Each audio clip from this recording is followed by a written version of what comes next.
நல்லது பண்றதுக்கு அரசியலுக்கு வாங்கடா, கொள்ளை அடிக்கிறது கொலை பண்றதுக்கு அரசியலுக்கு. யாரும் விலை போகிற வேட்பாளர்கள் யாருமே கிடையாது. மக்களோட பிரச்சனையை தன்னோட பிரச்சனையை எடுத்து அவங்களும் அதில் பாதிக்கப்பட்டு மக்களுக்கு நான் செய்ய போகிறேன் அப்படின்னு வந்து நிற்கிறாங்க. ஸோ யாரும் கண்டிப்பாக விலை போக மாட்டாங்க. போகிற இடங்களில் பிரச்சனை அப்படிங்கிற மாதிரி ஏதாவது நடப்பதற்கு வாய்ப்பு இருக்கா? ஏன்னா நடக்கக்கூடாது அப்படிங்கிற மாதிரி தான் வந்து எல்லாருமே நினைப்பாங்க. பிரச்சனைகள் கண்டிப்பாக வரும்.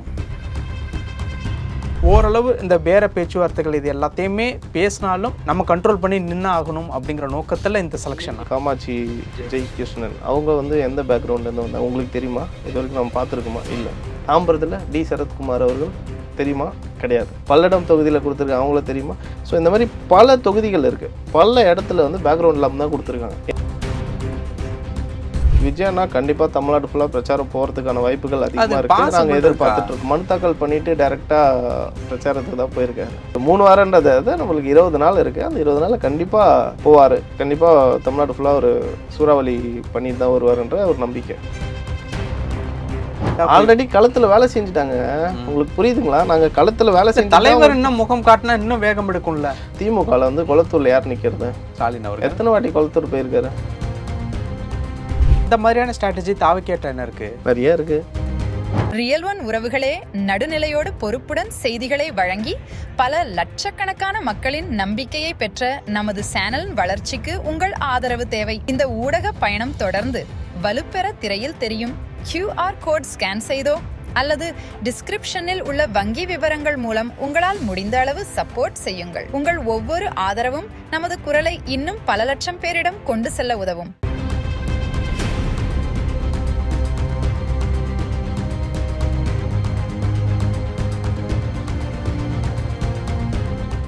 ரியல் ஒன் நேயர்களுக்கு வணக்கம். இன்று நம்மளுடைய நேர்காணலுக்கு தமிழ்நாடு இளைஞர் கட்சியிலிருந்து திரு கோகுல் அவர்கள் நினைச்சிருக்காங்க. பிரதர் வணக்கம். வணக்கம்.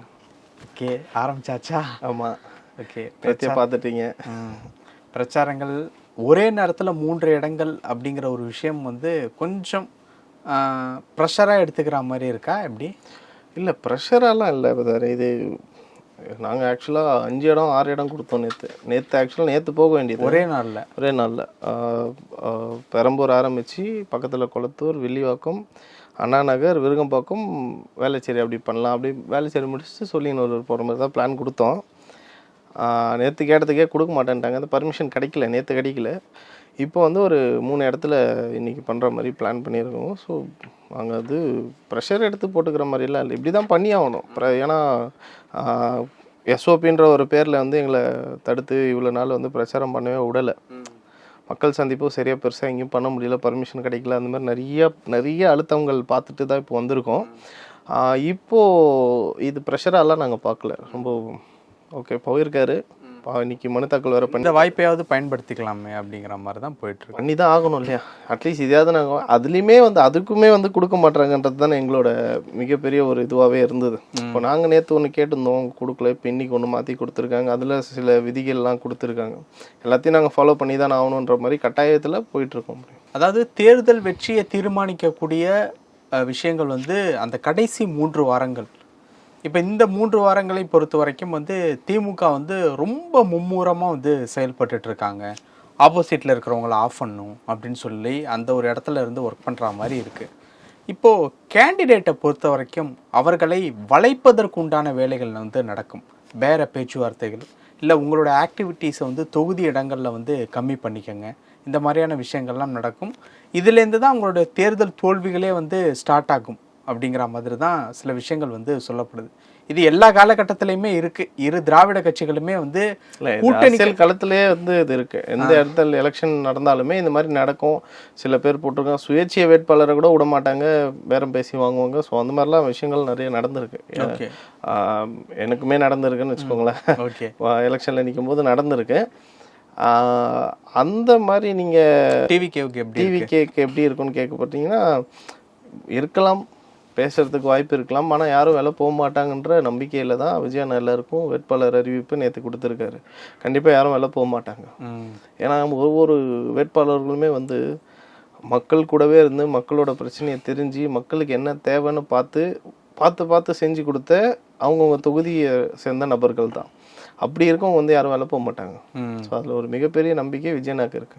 ஓகே, இந்த நம்பிக்கை அப்படிங்கிறது விசுவாசத்தை வந்து காட்டுது. வில்லனாக்கும் முயற்சிகளையும் வந்து காட்டுவதற்கு, கோடிகளை கொட்டுவதற்கும் அவங்க ரெடியாக இருக்காங்க இல்லையா?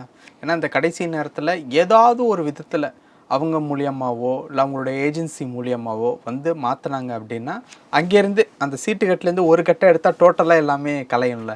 அந்த மாதிரியான விஷயங்கள் நடப்பதற்கும் வாய்ப்பு இருக்கு இல்லையா? நாங்கள் எடுக்கவே முடியாதுன்றோம். நீங்கள் எடுத்தால் வாய்ப்பு இருக்கான்னு கேட்குறீங்க. நாங்கள் எடுக்கவே முடியாதுன்னு சொல்லுவோம். சீட்டுக்கட்டில் எங்களுதுலேருந்து ஒரே ஒரு அந்த சீட்டுக்கட்டில் ஒரு பிசிற கூட பிக்க முடியாதுன்றது தான் எங்களோட அழுத்தமான ஒரு நம்பிக்கையாகவே இருக்குது இப்போ. ஸோ அதில் வந்து அதாவது யாருமே அதான் சொல்லிட்டேன் இல்லையா, நேற்று அறிவித்த எல்லா வேட்பாளர்களும் வந்து யாரும் விலை போகிற வேட்பாளர்கள் யாருமே கிடையாது. மக்களோட பிரச்சனையை, தன்னோட பிரச்சனையை எடுத்து அவங்களும் அதில் பாதிக்கப்பட்டு மக்களுக்கு நான் செய்ய போகிறேன் அப்படின்னு வந்து நிற்கிறாங்க. ஸோ யாரும் கண்டிப்பாக வேலை போக மாட்டாங்க. ஓகே, இப்போ போகிற இடங்களில் பிரச்சனை அப்படிங்கிற மாதிரி ஏதாவது நடப்பதற்கு வாய்ப்பு இருக்கா? ஏன்னா நடக்கக்கூடாது அப்படிங்கிற மாதிரி தான் வந்து எல்லாருமே நினைப்பாங்க. பிரச்சனைகள் கண்டிப்பாக வரும். ஏன்னா உங்களுக்கே தெரியும் எவ்வளோ அழுத்தங்கள், எவ்வளோ ப்ரெஷர், எவ்வளோ முட்டுக்கட்டை போட்டிருக்காங்க, எவ்வளோ தடுத்துருக்காங்க. எங்கெங்கெல்லாம் நம்ம மீட்டிங் ஆர்கனைஸ் பண்ணாலும் அங்கெல்லாம் வந்து பர்மிஷன் கொடுக்காம ஸ்டாப் பண்ணியிருக்காங்கன்றது நம்ம எல்லாருமே பார்த்துருக்கோம், மக்களும் பார்த்துட்ருக்காங்க.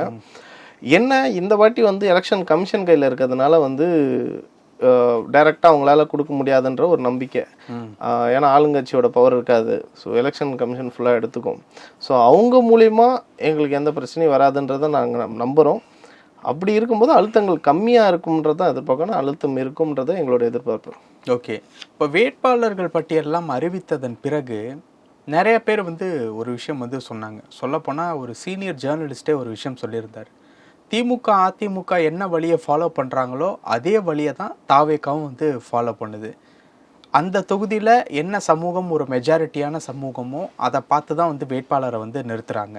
இப்போ விஜய் அவர்களே எடுத்துக்கிட்டிங்க அப்படின்னா திருச்சி கிழக்காக இருக்கட்டும், பெரம்பூராக இருக்கட்டும், அந்த இடத்துல அவர் நின்னா பலமா அப்படிங்கிறத பார்த்துட்டு தான் அவரே அந்த இடத்துல வந்து நிற்கிறாரு. ஜாதி பின்புலத்தை பார்த்து, பொருளாதார பின்புலத்தை பார்த்து தான் அவங்களே கேண்டிடேட் வந்து அனௌன்ஸ் பண்ணியிருக்காங்க. அது பார்க்கும்போதே நமக்கு வந்து தெரியுது அப்படின்னு சொல்லி. ஸோ இந்த வழியில் போனால் அந்த திமுக அதிமுகவிற்கு தாவேகா எப்படி ஒரு மாற்று அரசியல் சக்தியாக இருக்கும் அப்படிங்கிற ஒரு கேள்வியை கேட்குறாங்க. உங்கள் பிசினஸ் இன்னும் அதிக மக்களை சென்றடைய வேண்டுமா? இன்றைய டிஜிட்டல் உலகில் சரியான ப்ரமோஷன் தான் வெற்றியின் முதல் படி. தமிழகம் முழுவதும் பல லட்சக்கணக்கான பார்வையாளர்களை தினமும் சென்றடையும் ரியல் ஒன் யூடியூப் சேனல்களில் உங்கள் பிசினஸ் இனி எல்லோரும் அறியட்டும். குறைந்த செலவில் அதிக ரீச். உங்கள் பிராண்டுக்கு நம்பிக்கையும் வளர்ச்சியும் சேர்க்க இன்றே எங்களை தொடர்பு கொள்ளுங்கள். 9280087164. உங்களுக்கு என்ன அப்படின்னா விருகம்பாக்கத்தில் சபரிநாதன் அவர்கள் கொடுத்தது என்ன கணக்கில் கொடுத்தாங்க? இப்போ நீங்கள் சொன்னீங்க இல்லையா, ஸோ அந்த ஓட் பர்சன்டேஜ் அவங்களோட சமுதாயத்தை சேர்ந்த ஓட் பர்சன்டேஜ் இருக்கும், அதை பேஸ் பண்ணி தான் கொடுக்குறாங்கன்னு நீங்கள் சொன்னீங்கன்னா, அப்போ விருகம்பாக்கம் தொகுதி சபரிநாதன் அவர்களுக்கு எப்படி கொடுத்தாங்க? அதை பேஸ் பண்ணி கொடுக்கலையா? அவரோட விசுவாசத்துக்கான அவர் கொடுக்குற ஒரு சன்மானம். அப்படி தான் நம்ம பார்க்கணும். அதாவது யார் கஷ்டப்பட்டாங்களோ, மக்களுக்காக யார் சேவை செய்தாங்களோ, 20 வருஷமாக ஆக்சுவலாக நாங்கள் இந்த கட்சி 30 வருஷம் மேலே பார்க்குறோம். ஏன்னா 30 வருஷத்துக்கு முன்னாடியே மக்கள் இயக்கமாக ஆரம்பித்து மக்களுக்கு என்னென்ன தேவைகளோ மக்கள் பிரச்சனையை பார்த்து மக்களுக்கு தேவையான விஷயங்கள்லாம் வந்து அங்கே இருக்க நிர்வாகிகள் பண்ணியிருக்காங்க. அந்த நிர்வாகிகளுக்கு தான் இப்போ வந்து வேட்பாளர் சீட் கொடுத்துருக்காங்க. சும்மா யாருக்கெல்லாம் கொடுக்கல. அதையும் தாண்டி சில நபர்கள், சில கட்சியை சார்ந்து வேறு கட்சியிலேருந்து, மாற்று கட்சியிலேருந்து இந்த கட்சியில் வந்து சேர்ந்தவங்களுக்கும் விஜயண்ணா வாய்ப்பு கொடுத்துருக்காரு. காரணம், விஜயண்ணா விக்ரவாண்டி மாநாட்டில் ஒரு வார்த்தை சொல்லியிருப்பார், என்னை நம்பி சில பேர் வரலாம் இல்லையா, அந்த ஒரு வார்த்தைக்காக மாற்று கட்சியிலேருந்து வந்தவங்கள. ஓகே ஓகே, இல்லை அவர் சொன்னது கூட்டணிக்கு தானே. என்னை நம்பி சில பேர் வருவார்கள் சொன்னாங்களா இல்லையா? மாற்று கட்சியிலேருந்து சில நிர்வாகிகள் வந்தாங்க, அவங்களுக்கு சீட் கொடுத்துருக்கோம். ஸோ அப்படி இருக்கும்போது யாருக்கும் இங்கே அந்த சமுதாயத்தை பார்த்து கொடுக்குறதோ இல்லை அவங்களோட ஓட் பர்சன்டேஜ், கேஸ்ட் ஓட்டோ அந்த மாதிரிலாம் எதுவுமே பார்க்காம தான் இங்கே பாரபட்சம் இல்லாமல் தான் சீட் கொடுத்துருக்காரு. அதில் எந்த மாற்றமும் இல்லை. இதுவே இப்போ நீங்கள் கேட்டிங்க இல்லையா, அப்போது விஜய் அவர்கள் வந்து 2 தொகுதியில் நிற்க போகிறாங்கன்றது நம்மளுக்கு தெரியுமா? முன்னாடியே தெரியுமா உங்களுக்கு? உத்தேசப்பட்டியெல்லாம் ஓரளவு சொல்லிட்டு இருந்தாங்க. 2ன்னு சொல்லலையே, ஒன்று நின்னா இங்கே, ஒன்று நின்னா பெரம்பலூர். ஸோ அப்படி நம்மளுக்கே தெரியாமல் ஒரு சர்ப்ரைஸாக தான் இருந்தது நேற்று அவர் திருச்சி கிழக்குன்னு சொல்லும்போது. அதில் எதுவும் தவறில்லை. ஆல்ரெடி முன்னாள் முதலமைச்சர் எம்ஜிஆர் அவர்களும் இருந்திருக்காங்க, அம்மையார் அவர்களும் இருந்திருக்காங்க. ஸோ அது ஜென்ரல். ஸோ அதில் எந்த ஒரு தவறும் இல்லை. அந்த மாதிரி நீங்கள் சொல்கிற மாதிரி எந்த பாரபட்சம்லாம் பார்த்துலாம் கொடுக்கல. எல்லாருக்கும் எது நியாயமாக கிடைக்குமோ அவங்களுக்கு கிடச்சிருக்கு. மக்கள் சேவை யார் நல்லபடியாக தூய்மையாக பண்ணாங்களோ அவங்களுக்கு கொடுத்துருக்காங்க. அந்த திமுக அதிமுகவினுடைய வேட்பாளர்களை எடுத்துக்கிட்டோம் அப்படின்னா அவங்க வந்து மிகப்பெரிய ஒரு கோடீஸ்வரர்களாக தான் வந்து இருக்காங்க.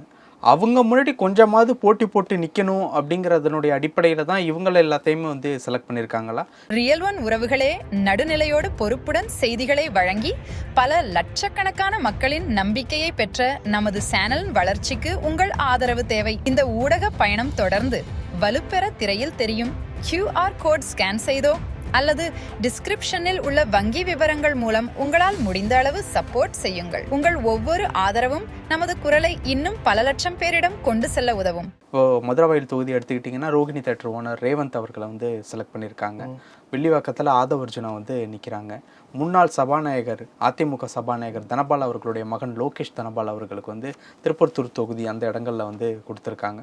ஸோ ஓரளவு இந்த பேர பேச்சுவார்த்தைகள் இது எல்லாத்தையுமே பேசினாலும் நம்ம கண்ட்ரோல் பண்ணி நின்று ஆகணும் அப்படிங்கிற நோக்கத்தில் இந்த செலெக்ஷன். இதை மட்டும் யோசிக்கிறீங்க. ஒரு 5-6 பேர் 10 பேர் சேர்ந்தது மட்டும் பேசல. அவங்களும் வேட்பாளர் இல்லை நான் இல்லைன்னு சொல்லலை, வேட்பாளர் தான். அப்போ நீங்கள் சொல்கிறீங்களே பேக்ரவுண்ட் இருக்கவங்க நல்லா வெயிட்டேஜ் இருக்க பேக்ரவுண்டை சீட் கொடுத்துருக்காங்கன்ற மாதிரி நீங்கள் சொல்கிறீங்க இல்லையா? அப்படின்னா பல்லாவரத்தில் வந்து கொடுத்துருக்காங்களே காமாட்சி ஜெயகிருஷ்ணன், அவங்க வந்து எந்த பேக்ரவுண்ட்லேருந்து வந்தாங்க உங்களுக்கு தெரியுமா? இது வரைக்கும் நம்ம பார்த்துருக்கோமா? இல்லை. தாம்பரத்தில் டி சரத்குமார் அவர்கள் தெரியுமா? கிடையாது. பல்லடம் தொகுதியில் கொடுத்துருக்காங்க, அவங்கள தெரியுமா? ஸோ இந்த மாதிரி பல தொகுதிகள் இருக்குது. பல இடத்துல வந்து பேக்ரவுண்ட் இல்லாமல் தான் கொடுத்துருக்காங்க. எந்த பேக்ரவுண்டில் கொடுத்தாங்க நம்ம எப்படி எதிர்பார்க்கலாம்? ஸோ அப்படிலாம் கிடையாது. அந்த இடத்துல அவர் தேவை. ரேவந்த் சரணும் நிர்வாகியாக தான் இருந்தார், தாவேக்காவோட நிர்வாகி, அவருக்கு ஒரு சீட் கொடுத்துரு. இதில் எந்த தவறும் இல்லைல்ல. ஸோ அது மாதிரி நீங்கள் இருக்கிற ஒரு 5-6 தொகுதியை மட்டும் ஹைலைட் பண்ணி பேச வேணும். தமிழ்நாடு ஃபுல்லாக பாருங்கள், 234 தொகுதியும் பார்த்து பேசலாம். நம்ம தற்போது இருக்கக்கூடிய ஒரு சூழ்நிலைப்படி பார்த்தோம் அப்படின்னா இந்த 3 வாரம் எப்படி பிளான் பண்ணியிருக்கீங்க? இந்த 3 வாரம் எப்படி பிளான் பண்ணியிருக்கோம்னா அவங்கவுங்க அவங்க தொகுதியில் வேலை செய்வாங்க. ஆல்ரெடி வேலை செஞ்சுட்டாங்க. எல்லாருமே வேலை செஞ்சுட்டு தான் இங்கே வந்திருக்காங்க. யாரும் இன்றைக்கி போஸ்டிங் கொடுத்து ஃபார் எக்ஸாம்பிள் இன்றைக்கி சீட்டை கொடுத்துட்டு 4 பேர் வேலை செய்யுன்னு சொன்ன ஆளுங்கள் யாருமே கிடையாது. எல்லாமே முன்னாடியே அங்கே வேலை செஞ்சுருக்காங்க. பல ஆண்டுமாக அங்கே மக்களுக்கு தேவையான பிரச்சனைகளை முடித்து அதுக்கப்புறமா தான் இங்கே வந்து சீட்டு வாங்கியிருக்காங்க. அதனால் வந்து அவங்களுக்கு அது எல்லாமே ரொம்ப யூஸ்ஃபுல்லாக இப்போ இருக்கும். அவங்களோட வேலையை வந்து இன்னும் வேகப்படுத்தும். விஜயனா கண்டிப்பாக தமிழ்நாடு ஃபுல்லாக பிரச்சாரம் போகிறதுக்கான வாய்ப்புகள் அதிகமாக இருக்குது. நாங்கள் எதிர்பார்த்துட்டு இருக்கோம். ஏன்னா இருக்கிறதே 3 வாரம்னா 21 நாள் 20 நாள்னு கூட வச்சு மனு தாக்கல் பண்ணிவிட்டு டைரெக்டாக பிரச்சாரத்துக்கு தான் போயிருக்காரு. ஸோ இன்னும் 20 நாள் இருக்குது. சாலிடாக 20 நாள் இருக்குல்ல, நம்ம அப்படி யோசிக்கலாம். 20 டேஸ் இருக்குது அப்படின்னு யோசிக்கலாம் இல்லையா? ஸோ 3 வாரன்றதை நம்மளுக்கு 20 நாள் இருக்குது. அந்த 20 நாளில் கண்டிப்பாக போவார். கண்டிப்பாக தமிழ்நாடு ஃபுல்லாக ஒரு சூறாவளி பண்ணிட்டு தான் வருவார்ன்ற ஒரு நம்பிக்கை. திமுக அவங்க பேசக்கூடிய ஒவ்வொரு விஷயங்களும் வந்து ரொம்ப தெளிவாக வந்து கொடுத்துருக்காங்க.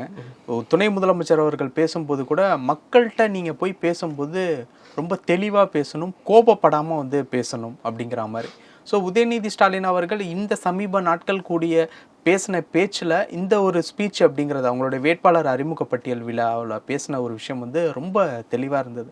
அவங்களுடைய தேர்தல் அறிக்கையாக இருக்கட்டும், அவங்க அடுத்தடுத்து பேசக்கூடிய விஷயங்கள் ரொம்ப தெளிவாக அவங்களுடைய விஷயங்களை வந்து எடுத்துகிட்டு போகிறாங்க. ஆனால் தாவேகாவை பொறுத்த வரைக்கும் வேட்பாளர்களுடைய மனு தாக்கலாக இருக்கட்டும், அதற்கப்புறம் செய்யக்கூடிய ஒரு விஷயங்களாக இருக்கட்டும், இன்னமுமே ஒரு வேகம் தேவைப்படுது அப்படிங்கிற மாதிரி ஒரு கேள்வியை கேட்க வைக்குது. அது எங்கே மிஸ் ஆகுது? முன்னாள் துணை முதலமைச்சர் அவர் வந்து கோவப்படுத்து பேசாதீங்க அப்படிலாம் பேசியிருக்காரு நீங்கள் சொல்கிறீங்க இல்லையா? இது இங்கே என்ன காட்டுதுன்னா மக்கள்கிட்ட போய் இப்போதைக்கு நடிங்க, நம்ம ஓட்டு வாங்கி ஜெயிச்சிடலாம், அதுக்கப்புறமா வந்து நம்ம பார்த்துக்கலான்ற மாதிரி இருக்குது. நீங்கள் அவர் சொன்ன அந்த ஒரு டோன் வந்து அப்படி தான் இருக்குது. இங்கே தாவேக்காவை பொறுத்த வரைக்கும் ஏற்கனவே வந்து மக்களோட சேவையை செஞ்சுட்டு மக்கள் பணியெல்லாம் செஞ்சுட்டு தான் இப்போ வேட்பாளராக வந்து நிற்கிறாங்க. ஸோ அவங்க ஆல்ரெடி கிரவுண்டில் இறங்கி வேலை செஞ்சுட்டாங்க. களத்தில் இறங்கி வேலை செய்கிறது, வெறும் காரில் போய் கை காட்டுறது மட்டும் கிடையாதுங்க. அதே மாதிரி அவங்க யாருமே வந்து இந்த செங்கலை வச்சு பிரச்சாரம் பண்ணல. அவங்க எல்லாருமே அவங்களோட பண்ண வேலைகளை வச்சு தான் அங்கே பிரச்சாரம் பண்ணிட்டு இருக்காங்க. அந்த தொகுதியை சேர்ந்த மக்களுக்கு தன்னால் என்னெல்லாம் பண்ண முடியுமோ அதெல்லாம் பண்ணிட்டு வந்திருக்காங்க. அதுக்கப்புறமா தான் பதவிக்கு வரணும்னு யோசிக்கிறாங்க. அதனால் ஆல்ரெடி அவங்க வேகம் எடுத்துட்டாங்க. ஆல்ரெடி ஓடிட்டு இருக்க பஸ்ஸை நீங்கள் இன்னும் வேகமாக போனால் எப்படி போகும்? அவங்க ஆல்ரெடி ஓடிட்டு இருக்காங்க. அது எப்படி வேகம் இல்லைன்னு நம்ம சொல்ல முடியும்? பஸ்ஸு அப்படிங்கலாம் ஜெட்டு வேகத்தில் போயிட்டு இருக்க திமுக அவங்க இப்போ ஆரம்பித்தாங்க. நான் தான் சொல்லலை, சரி நீங்கள் பஸ்ஸை விட விட்டுருங்களேன், நான் வந்து 100 கிலோமீட்டர் தாண்டி போயிட்டேன், நீ இப்போ தான் ஸ்டார்ட்டே பண்ண போகிற, நான் 100 கிலோமீட்டர் வேகமாக தான் போயிட்டுருக்கேன். நான் இதுக்கு மேலே வேகம் எடுத்து என்ன பண்ண போகிறேன்? நான் 100 கிலோமீட்டர் தாண்டிட்டேன். நீங்கள் இப்போ தான் 100 கிலோமீட்டர் ஸ்டார்ட் பண்ணுறீங்க, இப்போ தான் 0லேருந்தே ஸ்டார்ட் பண்ண போகிறீங்க. எங்களது வேலை நடந்துச்சுன்றதை நான் சொல்ல வரேன். இந்த இடத்துல நான் சொல்கிற எக்ஸாம்பிள் வந்து எங்களோட வேலைகள் வேகமாக தான் நடந்துகிட்ருக்கு. இன்னைக்கு பல மாவட்டங்களில் இன்றைக்கி மனு தாக்கல் பண்ணியிருக்காங்க. இன்னும் இருக்க 3-4 நாட்களில் இந்த வாரத்தில் கண்டிப்பாக எல்லா மாவட்டத்துலேயும் மனு தாக்கல் முடிஞ்சிடும். இதுவும் விஜயண்ணா தலைவரே பண்ணிட்டாரு இன்னைக்கு. அதே அவருக்கு முக்கால்வாசி திமுக தலைவரும் பண்ணிட்டாரு. தப்பு இல்லை. இன்னைக்கு டே 1 எல்லாருமே பண்ணுவாங்க, நான் இல்லைன்னு சொல்லலை. நீங்கள் சொன்னதுக்கு நான் சொல்கிறேன், வேகம் எடுக்கலன்னு சொல்கிறீங்களா? டேட் வந்துடுச்சு, அவர் மனு தாக்கல் பண்ணிட்டாரு, அவரோட வேலையை அது முடிஞ்சு. பெரிய வேலையை மனு தாக்கல் தான், அதை பண்ணிட்டாங்க. அடுத்தது பிரச்சாரம் போட்டது, இப்போ பிரச்சாரமும் ஸ்டார்ட் பண்ணுறாங்க. அடுத்தது அதை இன்னும் ஒரு மணி நேரத்தில் பிரச்சாரம் ஸ்டார்ட் ஆக போகுது. இதுக்கு மேலே என்ன வேகம் வேணும்னு கேட்குறீங்க? இந்த வேகம் அப்படின்ட்டு நான் சொன்னது என்ன அப்படின்னா, இந்த களத்தில் போய் வந்து வீடாக ஆல்ரெடி களத்தில் வேலை செஞ்சுட்டாங்க. உங்களுக்கு புரியுதுங்களா? நாங்கள் களத்தில் வேலை செஞ்சு தலைவர் இன்னும் முகம் காட்டினா இன்னும் வேகம் எடுக்கும்ல சார். திரும்ப நீங்கள் தலைவர் காட்டலன்னு பேசுகிறீங்க. இப்போது ஒரு எக்ஸாம்பிளுக்கு வந்து திமுகவில் வந்து குளத்தூரில் யார் நிற்கிறது? ஸ்டாலின் அவர் எத்தனை வாட்டி குளத்தூர் போயிருக்காரு? இப்போ சமீப நாட்கள் எத்தனை நாள்? 5 வருஷத்துல அவர் ஒரு தொகுதிக்கு எத்தனை நாள் போயிருக்காரு? எத்தனை வாட்டி போயிருக்காரு சொல்லுங்க. அப்போ அவர் போய் முகம் காட்டினாரான்னு கேக்குறீங்க. நான் என்ன கேட்கறேன், நான் சொல்றேன் கேளுங்களேன். 4வது முறை குளத்தூர் தொகுதியில போட்டி, அதுதான் சொல்றேன் கேளுங்க. இப்போ அந்த இடத்துக்கு விஜயண்ணா இன்னைக்கு போயிருக்கிறது எங்க போயிருக்காரு? பெரம்பூர் போயிருக்காரு. அவர் அங்கதான் போட்டிடுறாரு. போய் முகம் காட்டுறதுக்கு தான் போயிருக்காரு. விஜயண்ணா ஆல்ரெடி எல்லார் வீட்லயும் போயிருக்காரு. விஜயண்ணா சொன்ன மாதிரி எல்லாரோட வீட்டுல இருந்து தான் அவர் வந்திருக்காரு. இப்போ புரியுதுங்களா? 2வது அங்க இருக்க நிர்வாகிகள், அங்கே இருக்க தாவேகா தொண்டர்கள் எல்லாருமே களப்பணியில் செஞ்சிட்ருக்காங்க. ஃபீல்டு ஒர்க் நடந்துகிட்ருக்கு. விஜய் அவர்கள் இங்கே முடிச்சுட்டு தமிழ்நாடு ஃபுல்லாக அவரும் போகணும். எல்லா மாவட்டத்துக்கும் போகணும் இல்லையா? எல்லா ஊருக்கும் போய் பிரச்சாரம் பண்ணணும். தலைவராக அவர் எல்லா ஊருக்கும் போகணும் இல்லையா?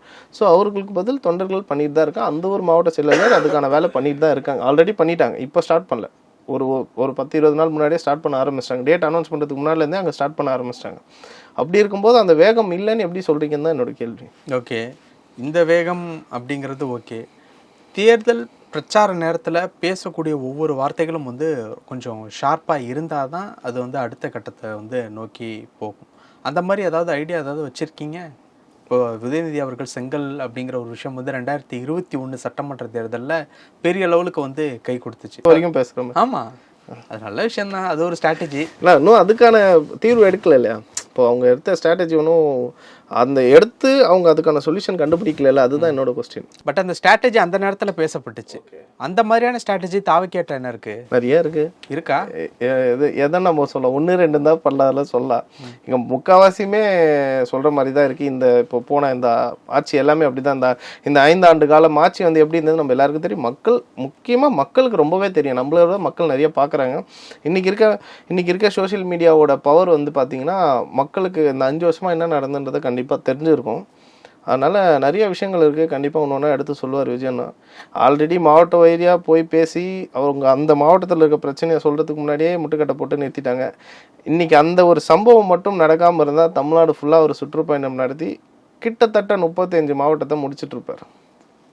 38 மாவட்டத்தில் ஒரு 35 மாவட்டம், அட்லீஸ்ட் ஒரு 30 மாவட்டத்துக்காவது போயிட்டுருப்பார். அந்த மாவட்டத்தில் இருக்கிற பிரச்சனையை சொல்லியிருந்தால் இன்றைக்கி திமுக நின்று கூட ஓட்டு கேட்க முடியாது. இன்றைக்கி தைரியமாக பேசுகிறாங்கன்னு சொல்கிறது கூட முடிஞ்சிருக்காது. அது எங்கே வந்துடுமோன்றதுனால தான் இவ்வளோ சதி பண்ணி இன்றைக்கி இந்த நிலைமையில் எடுத்துகிட்டு வந்து எலெக்ஷனில் ஒரு லாஸ்ட் மினிட்ல எங்களை எடுத்துகிட்டு வந்து வச்சு இவ்வளோ ப்ரெஷரைஸ் கொடுக்கறது வந்து காரணம் அதுதான். ஸோ அந்த மாதிரி இருக்கும்போது பல விஷயங்கள் இருக்குது பேசுகிறதுக்கு. கண்டிப்பாக பேசுவார். ஓகே, நம்மளும் பல விஷயங்கள் பேசியிருக்கோம். பிரச்சாரம் எப்படி போகிறது அப்படிங்கிறத பார்த்துட்டு அடுத்தடுத்த வீடியோவில் நிறைய பேசலாம். கண்டிப்பாக. நன்றி. உங்கள் பிசினஸ் இன்னும் அதிக மக்களை சென்றடைய வேண்டுமா? இன்றைய டிஜிட்டல் உலகில் சரியான ப்ரமோஷன் தான் வெற்றியின் முதல் படி. தமிழகம் முழுவதும் பல லட்சக்கணக்கான பார்வையாளர்களை தினமும் சென்றடையும் ரியல் ஒன் யூடியூப் சேனல்களில் உங்கள் பிசினஸ் இனி எல்லோரும் அறியட்டும். குறைந்த செலவில் அதிக ரீச். உங்கள் பிராண்டுக்கு நம்பிக்கையும் வளர்ச்சியும் சேர்க்க இன்றே எங்களை தொடர்பு கொள்ளுங்கள். 928 00 8714